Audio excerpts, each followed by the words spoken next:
আসসালামু আলাইকুম প্রিয় এনটিএসসি ক্যান্ডিডেটস। আজকে আমরা কোয়ান্টাম মেকানিক্সের উপর বেশ কিছু উচ্চতর লেভেলে এমসিকিউ সমাধান করব। সো এই এমসিকিউ গুলো ইনশাআল্লাহ আপনার উপকার করবে যদি আপনি ভিডিওটা ধৈর্য ধরে দেখতে পারেন। তো আমাদের প্রথম প্রশ্নটা হচ্ছে যে প্রথম বর্ন অনুমানে বা ইংলিশে আমরা বলি first Born approximation scattering amplitude কার সমানুপাতিক? স্ক্যাটারিং অ্যামপ্লিটিউড হচ্ছে পোটেনশিয়ালের ফুরিয়ার ট্রান্সফর্মের সমানুপাতিক, অর্থাৎ অপশন এ হচ্ছে সঠিক উত্তর। সো আজকের এমসিকিউগুলো আমি আবারও বলতেছি বেশ ইন্টারেস্টিং হবে, বিকজ এগুলোর অনেক এমসিকিউ আসলে কখন আমরা ভাবিও না যেভাবে এমসিকিউ আসতে পারে।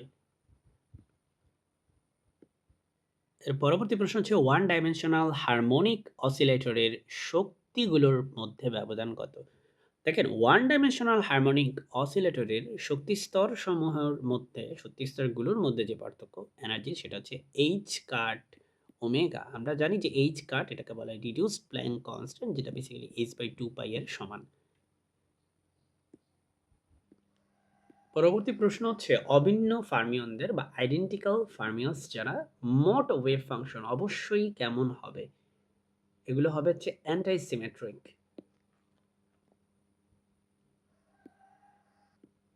এবার আমরা একটা কমোটেটর রিলেশনশিপ দেখব। আই এক্স আর হচ্ছে P of x to the power N.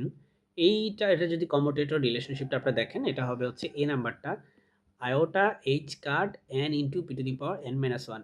এই প্রমাণটা আমি করে রাখছি অলরেডি আমার এনইউ ফিজিক্স ক্লাসরুম এই চ্যানেলে। আপনারা এই চ্যানেলটি অবশ্যই সাবস্ক্রাইব করে রাখবেন ইনশাআল্লাহ। আপনাদের অনার্স মাস্টার্স লেভেলের অনেকগুলো যেগুলো রিক্যাপ দরকার আসলে চাকরি পরীক্ষার জন্য, সেগুলো এখানে পেয়ে যাবেন ইনশাআল্লাহ। সো এই চ্যানেলটি অবশ্যই সাবস্ক্রাইব করার অনুরোধ রইল। আমরা পরবর্তী প্রশ্নে চলে যাচ্ছি। এর পরের প্রশ্ন হচ্ছে হাইড্রোজেন পরমাণুর 2s এবং 2p স্তরে ডিজেনারেসি কোনটির মাধ্যমে দূর হয়? এর উত্তর হচ্ছে ল্যাম্প শিপ। এরপরে আপনারা জানেন যে ডব্লিউকেবি অনুমান বা ইংলিশে আমরা বলি ডব্লিউকেবি অ্যাপ্রক্সিমেশন। এই অ্যাপ্রক্সিমেশন কখন সবচেয়ে বেশি কার্যকর হয়? এটা তখনই সবচেয়ে বেশি কার্যকর হয় যখন পোটেনশিয়াল খুব ধীরে ধীরে পরিবর্তিত হয়। সো এই জন্যই বললাম আজকে এমসিকিউগুলো অনেকে হয়তো ভাবতেও পারবেন না যে এই এমসিকিউগুলো আসতে পারে, বাট এগুলো একটু কনসেপচুয়ালি রিচ। আমার অন্যান্য মানে আমি এর আগেও কোয়ান্টাম মেকানিক্সের উপর অনেকগুলো এমসিকিউ ভিডিও আপলোড করছি। আপনারা আমার চ্যানেলে ঢুক মেরে দেখেন, সেখানে প্লেলিস্ট সেকশনে দেওয়া আছে অনেক ভিডিও, এবং এই চ্যানেলটি সাবস্ক্রাইব করে রাখুন। মুক্ত কণার ক্ষেত্রে, মুক্ত কণা বলতে হচ্ছে যেখানে যেই কণাটি আপনি কোনো প্রকার পোটেনশিয়ালের ভিতরে থাকে না, পোটেনশিয়াল এনার্জির মধ্যে থাকে না, সেই হচ্ছে আসলে মুক্ত। তো সেক্ষেত্রে মুক্ত কণার ক্ষেত্রে শক্তি বর্ণালী মানে এনার্জি স্পেকট্রাম কেমন হয়? মুক্ত কণার ক্ষেত্রে এনার্জি স্পেকট্রাম হয় হচ্ছে অবিচ্ছিন্ন, মানে হচ্ছে ডিসকন্টিনিউয়াস, অবিচ্ছিন্ন। আচ্ছা, সরি, এখানে আমার বিচ্ছিন্ন মানে হচ্ছে ডিসকন্টিনিউয়াস, অবিচ্ছিন্ন মানে উল্টা, বিচ্ছিন্নের উল্টা। সো এটা হবে কন্টিনিউয়াস, নট ডিসকন্টিনিউয়াস। আমি বলার পরে মাথায় আসলো যে আচ্ছা না, কারণ হচ্ছে মুক্ত কণার ক্ষেত্রে এনার্জি যে স্পেকট্রাম সেটা হবে কন্টিনিউয়াস। আমি ডিসকন্টিনিউয়াস কেন বলতেছি, বিকজ আমি ইংলিশ ওয়ার্ডটাকে বাংলা তর্জমা করতে গিয়ে বাংলা ওয়ার্ডটাকে ইংলিশ তর্জমা করতে গিয়ে ভুল করছি। So extremely sorry for that. অবিচ্ছিন্ন মানে হচ্ছে আসলে কন্টিনিউয়াস। ওকে ওকে এরপরে আমাদের প্রশ্ন হচ্ছে হাইড্রোজেন পরমাণুর বোর ব্যাসার্ধ এ নট এর মান প্রায়, বোর ব্যাসার্ধ এর মান এটা মুখস্থ করে ফেলবেন, 0.53 অ্যাংস্ট্রম। এর পরবর্তী প্রশ্ন হচ্ছে হারমোনিক পার্টারবেশনের অধীনে দুটি স্টেটের মধ্যে ট্রানজিশন প্রবাবিলিটি কোন সূত্র দ্বারা পাওয়া যায়? আমরা এর আগে অনেক কয়েকটা ভিডিওতে এটা নিয়ে আলোচনা করছি। এটা হচ্ছে ফার্মির গোল্ডেন রুল। সো হারমোনিক পার্টারবেশনের ক্ষেত্রে দুটি কোয়ান্টাম স্টেটের মধ্যে ট্রানজিশন প্রবাবিলিটি, আপনি এই রিলেটেড সূত্রটাই হচ্ছে ফার্মির গোল্ডেন রুলের সূত্র আর কি। এরপরে আমরা চলে যাচ্ছি উপরের প্রশ্নে।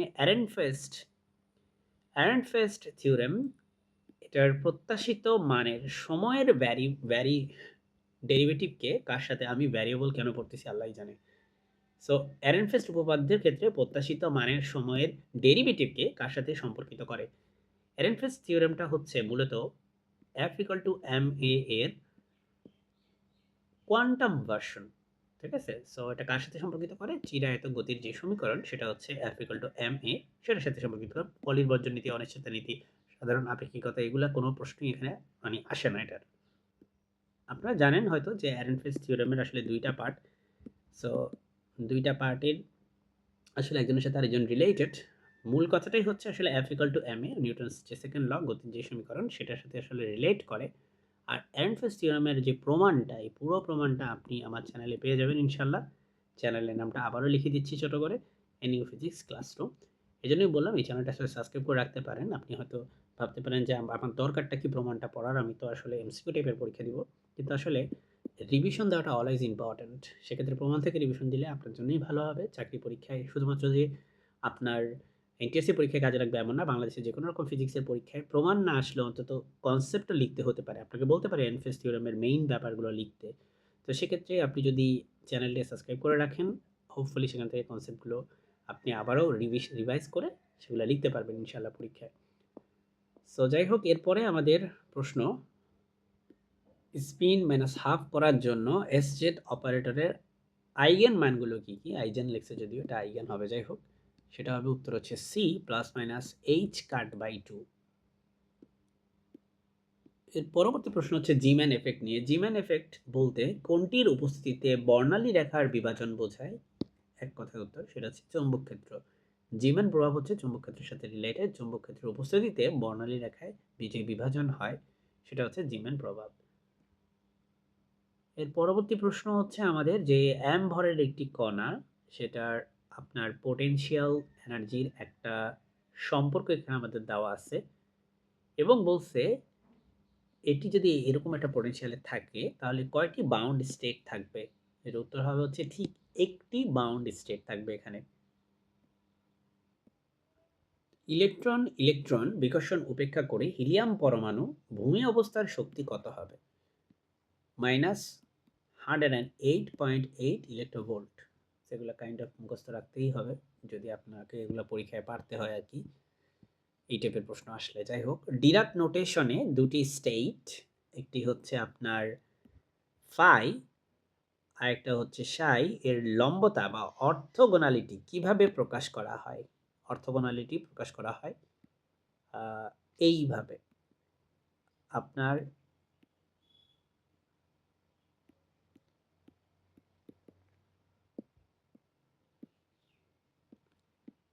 পরবর্তী প্রশ্ন হচ্ছে একটি ওয়েভ ফাংশনের জন্য প্রবাবিলিটি কারেন্ট ডেনসিটি যে কার সমানুপাতিক?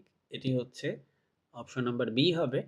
আমি প্রবাবিলিটি কারেন্ট ডেনসিটির জন্য যেই আমাদের যে বিখ্যাত যে ইকুয়েশন অফ কন্টিনিউটি, কোয়ান্টাম মেকানিক্সের ইকুয়েশন অফ কন্টিনিউটির প্রমাণও আপনি একই চ্যানেলে পেয়ে যাবেন। আমি আর চ্যানেলের নামটা বারবার মেনশন করে আপনাদের বিরক্ত করতে চাচ্ছি না, তারপরেও ছোট্ট করে লিখে দিলাম, কারণ এই ফ্রি ভিডিও দেওয়ার উদ্দেশ্য তো ডেফিনেটলি আপনাকে আমার চ্যানেলের দিকে ধাবিত করা। এবং আমাদের পেইড কোর্স আছে, সেটা হচ্ছে 999 টাকা আপনি অ্যাভেল করতে পারেন এনটিআরসি ফিজিক্সের পরিপূর্ণ প্রস্তুতির জন্য। আপনি স্কুলে হোক, কলেজে হোক, যেটাই হোক, আপনার পরিপূর্ণ প্রস্তুতির জন্য আপনি মাত্র 999 টাকায় এই কোর্সে ভর্তি হতে পারেন। যে ফিচারগুলো আছে সেগুলো আমি আর এখানে বলবো না বিস্তারিত। আপনি সেই ফিচারগুলো আমাদের চ্যানেলের ডেসক্রিপশন বক্সে দেখতে পাবেন, অথবা আমার হোয়াটসঅ্যাপ নাম্বারে যোগাযোগ করতে পারেন, সেখানে আপনি বিস্তারিত জেনে যাবেন। সো আমার হোয়াটসঅ্যাপ নাম্বারটা হচ্ছে 01851012 433।